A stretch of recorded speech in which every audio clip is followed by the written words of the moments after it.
Let's go over to the Sunnis. What are they doing all this time? Well, they're following the dictates to expand the faith. And they're doing so. Sometimes peacefully, sometimes not. East, north, south, west. Expanding Islam. Through North Africa, into Europe, to Spain and Portugal. France, Italy. 700 years, Christendom and Islam fought. Eventually, Islam, the Moors, driven out of Spain and Portugal. The year, 1492. Not a coincidence. They also spread north, not at the same time, actually a little later. The Ottoman Turks, up north in through to take Constantinople, the Christian capital of the East, into the Balkans, up through into the heart of Central Europe, Vienna. Anybody know what year the second siege of Vienna occurred? The high water mark of that expansion? 1683. Not 1500, 1400, 1683. The high water mark happened to be September 11th, 1683. By 1699, the Turks were driven back into the Middle East, and a peace treaty was signed. And for 300 years, Islam's border didn't change, other than through evangelization, peaceful means. And they did spread through peaceful means. But for 300 years, the Islamic world, if you read their theologians, were in a quandary. What happened? Allah, you promised us. You promised us that we were going to, be the final revelation and spread this throughout the world. What are we doing wrong? There was great hue and cry within the world. They have fallen behind. The West has blown by us. Their technology, everything, their standard of living, everything. There was a feeling of, nothing Allah did is something we're doing wrong. And so you had in the last century, some writers write, well, the problem is, folks like Ibn Khattab, the problem is we have not been faithful enough. We have not been radical enough in our beliefs. We have not been fundamentalist in our beliefs.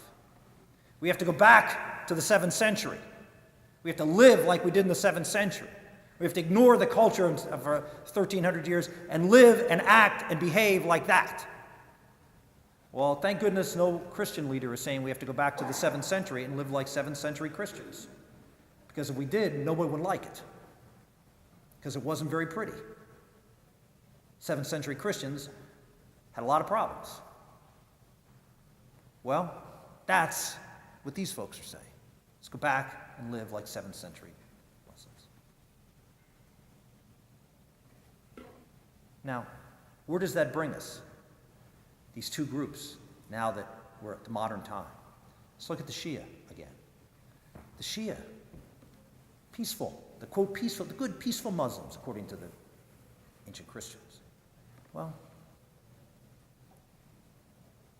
finally something happens in Iran. Oh, there's all sorts of things happen. The Shah and the imposition of rule there, and obviously a great foment of folks who wanted to see the Shah leave, who was imposed by the West.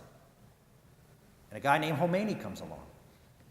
And he learns some things, both from the Sunnis as well as, by the way, the fascists, the Nazis. Maybe we can blend state and church as in the Shia world too. And maybe we can rule. Maybe the problem is that the Mahdi hasn't come back because we haven't imposed, just like the Sunni world's going through, a more fundamentalist view of Shia Islam. And we've been lax. We haven't been pure. Mahdi's not going to come back until we're pure, until we're living in the kind of Islam that he wants us to lead. So that's Khomeini's twist. First time in 1,300 years. Twist on Shia. And he comes to power in Iran. The communist thinks he's for them. The socialist thinks he's for them. Every dissident group thought Khomeini was for them. Well, they found out soon where he was from. And he imposed a brutal regime of fundamentalist Islam in Iran that continues today. Now, do you ever wonder why politicians on both sides of the aisle can look at Pakistan and say, we're not that concerned about Pakistan having nuclear weapons. We don't like it. We don't like anybody having a nuclear weapon. But we're not overly concerned to the point of, we have to take Pakistan out or remove their weapons. Even when they got them. And at that point, they were not an ally of the United States. Okay? Or certainly not a close ally of the United States. So, why did we react that way to Pakistan, an Islamic country, getting a nuclear weapon? And yet, when we talk about Iran, everybody is saying, absolutely no way. Can't happen. No way can we let Iran have it. Even some on the Democratic Party are saying, no, it's not a good idea for Iran to have a nuclear weapon. Do you ever wonder why? Why it's okay? Well, some would say, well, because Ahmadinejad's sort of a crazy guy. Nah, that's not good enough. You see, here's why. Talk about Khomeini. What's his focus? His focus is preparing the way for the Mahdi to return. Right? We have to sacrifice. There's a group of people within the Islamic Revolutionary Government of Iran. They're called Hojatiyah. And the Hojatiyah have taken the twist a little bit further. The Hojatiyah sort of look at the text and say, the Mahdi will come to rule after a time of chaos, after a time of great strife. That's when he's going to come, and after that time, he will come and rule. And we don't seem to be getting very far here with this purification idea. It's not working out real well. Maybe the answer is, how about we bring about the time of chaos? How about we bring about the time of strife? How about we bring about Armageddon? How about if we do that? Maybe then he'll come. You see Ahmadinejad going around talking about the Mahdi is coming soon. They spent $17 million on improvements to the Jamkaran mosque, but it's also the well.